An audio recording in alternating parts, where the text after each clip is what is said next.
There's one slide worth watching. The rest are kind of make sure I stay on topic and don't take 25 minutes. This is one clip that we shot on time warp.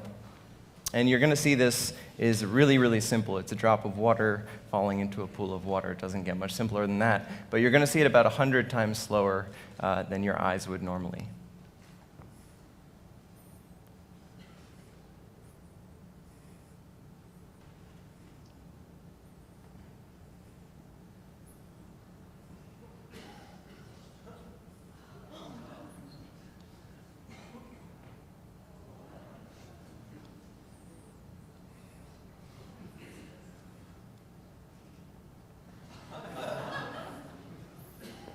You've never laughed at a water drop before.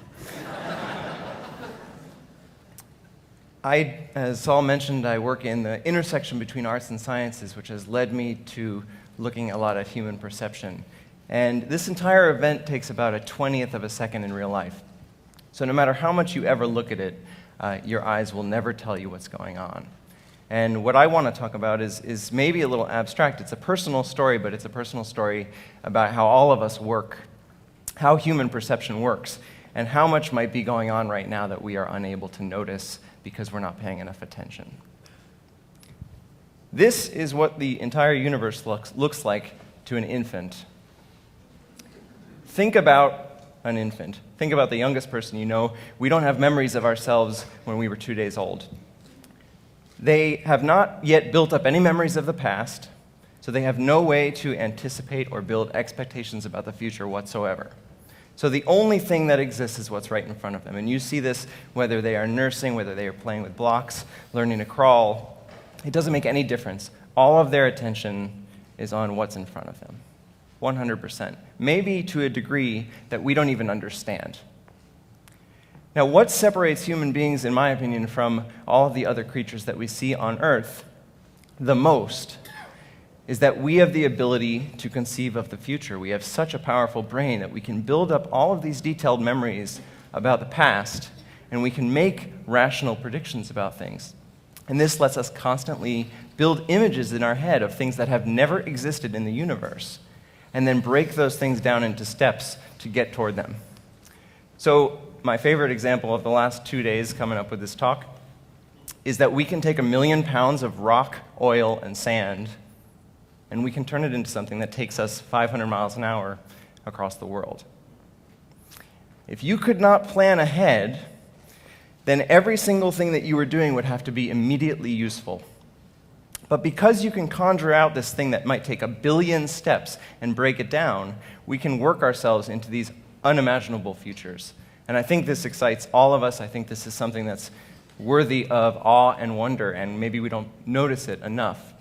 But I want to look really closely at this, because as soon as you can build up an image of the future and pull yourself there, now your attention is not just on what's going on right now. Now your attention is suddenly pulled into alternatives, into all these possibilities, even possibilities that could be happening right now in other places. All of these alternate realities are floating around in our heads all of the time.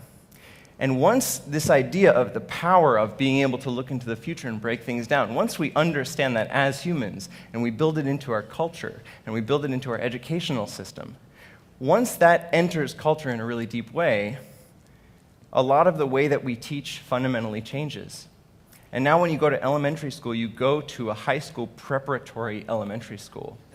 And you do that schooling not because it's enjoyable purely for itself, but because it can get you into the right college. That'll get you in the right grad school. That'll get you the right starting job so you can work your way to the place that you've always dreamed of.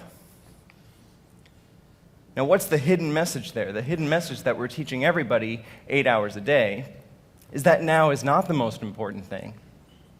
The future is the most important thing. So what attitude comes with us into the future as we grow up? Well, you're taking a shower, and an infant taking a shower is just feeling water and soap and totally immersed and absorbed in that experience. We are thinking about our day. We are thinking about the next 4,000 days. We are thinking about what could be happening to right now in some other place. And this happens in traffic, in a line. If you ever step back and you just notice how uncomfortable people are in a line, because they're imagining where they'd rather be. But the infant that's with them might be having the time of their lives. So it's easiest to notice in these kind of circumstances when we're waiting. But this attitude of the future, the past, the alternatives to what's right in front of us, the fact of being able to conceive of those things has massive side effects on the way that we treat right now. We're in creative situations where we have to be innovative, and we're afraid to say things that sound stupid, right? But sometimes it does take 40 of those stupid ideas to lead to one that's really good. So we hold that back because we worry about the repercussions from others. We're in a creative situation where we break something down into 4,000 steps, and we're on step 3. And we're so overwhelmed with the fact that there are 4,000 steps in this project that we can't spend the 4 minutes it takes to do step 3. It happens in every part of our lives. It happens when we're on a date, and as soon as we like the person and want to end up with them, we start rationalizing and thinking about what we have to do to get them to like us. That's a big flip. So the million or the billion or the trillion-dollar question for me is, does all of the power that this gives us fundamentally make us happier? Do all of the things that we are trying to do to move forward as a culture actually make us live lives deeper? I think it's a really, really hard question, and we have to kind of step back and really try to be honest about it. Because I think there's no question that it is amazing that we can travel 500 miles an hour from place to place, and I think it's unbelievable that medical technology in the last 200 years has doubled our lifespan. But when you actually look at the statistics of depression and anxiety and ADHD in this country, and you see that we prescribe 100 million antidepressants every year, and you see that more than half of the deaths in the country are attributable to some form of stress. 30% of people say that they lose sleep regularly over stress, thinking about their work, their health. Maybe we're not getting to the core of the problem. Maybe we are living longer and longer, but we're not actually figuring out how to live deeper, how to fundamentally end the suffering that inside maybe is the thing that's causing us to try to grasp and find that thing in the future. So there's people that study positive psychology, study happiness, and there's a study that Dan Gilbert and Matt Killingsworth did in Harvard, and they wanted to see what really does make people happy. And so they gave almost 3,000 people an iPhone app that would ping them at random times, and it would ask them, what are they doing, a couple other questions, and how happy are you? How fulfilled do you feel in this moment? And the results are pretty alarming. And they found that the thing that you are doing is not the most important factor in your happiness. The amount of attention you have on what you are doing is the most critical factor in your happiness. It's twice as important as the thing that you're doing. They found that there were examples of people stuck in traffic having a better time than other people having sex. This is Harvard research coming at you. They found that almost half of people's day, their mind was not on what they were doing. Right? So you sleep 8 hours a day, but 8 hours of your day today, you will not be paying attention to what's right in front of you, on average. How different is that from what we are as infants? Maybe there's some wisdom that we can get back to by understanding the perspective of what it was to be like when we couldn't ever even think about alternatives, and we had to be here right now. If attention is the primary thing that leads to happiness, then looking for it outside is not going to change things. Just noticing how widely our attention is scattered can start to bring it back.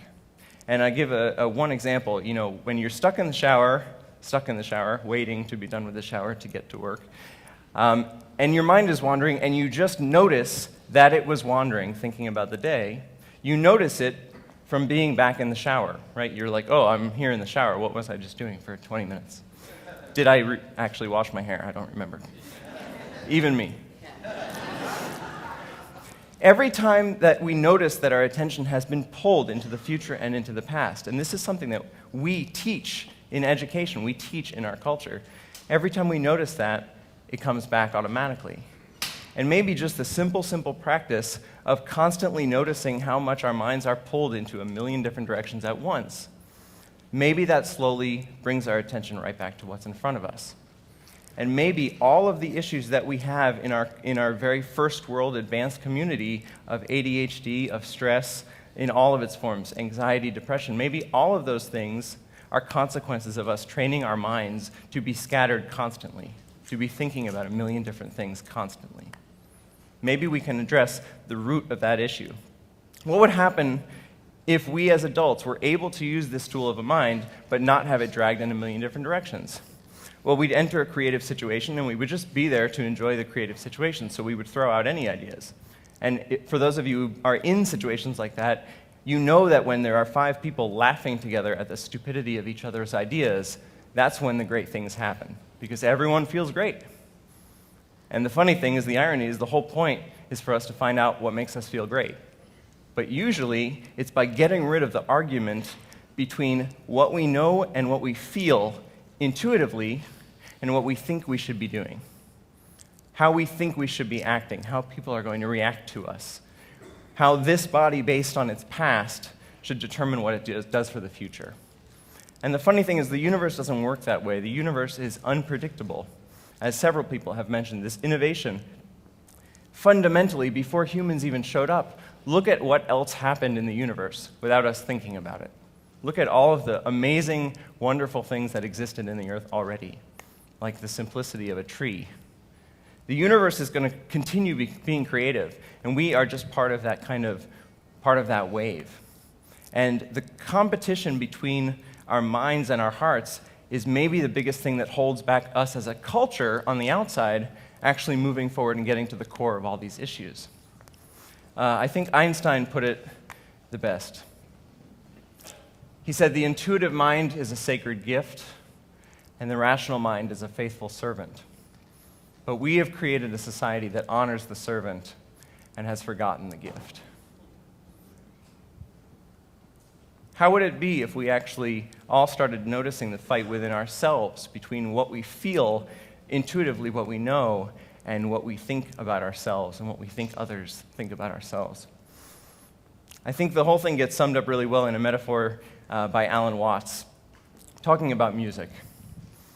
And he says, if the point of music were to get to the end as fast as possible, the best conductors would train their musicians to play as fast as possible, and the best orchestras, you would go and you'd fill the crowd like this, and in 30 seconds it would just be there, and a huge cymbal crashes, and everyone would stand up, and standing ovations for everybody. So good how quickly we got to the end. And I hope that the ridiculousness of that does not go over anyone's head here. It's so obvious in music, because there's nothing to get out of music. There's no goal. The goal is to be brought into such a state of absorption with what's going on in front of you that you forget about everything else. And when you see the best musicians do that, it's because they are so absorbed themselves that is what gets transmuted through the performance. There's nothing to get out of it. There's no goal at the end. But what we tend to forget is that there's no goal at the end here either, that it's a process, that it's music itself. And what would actually happen if within all of ourselves we started to realize that what was going on in front of us was the most important thing? The goals don't have to go away. The goals are a great way to structure what we do, to point ourselves in general directions. But the unknowns that come up at all times require intuition. They require the heart. They require an immediate response.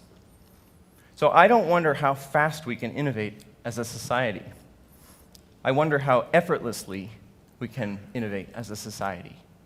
I wonder how much we can look for fulfillment in exactly where we are right now, and then use that as a starting point to move forward towards something else.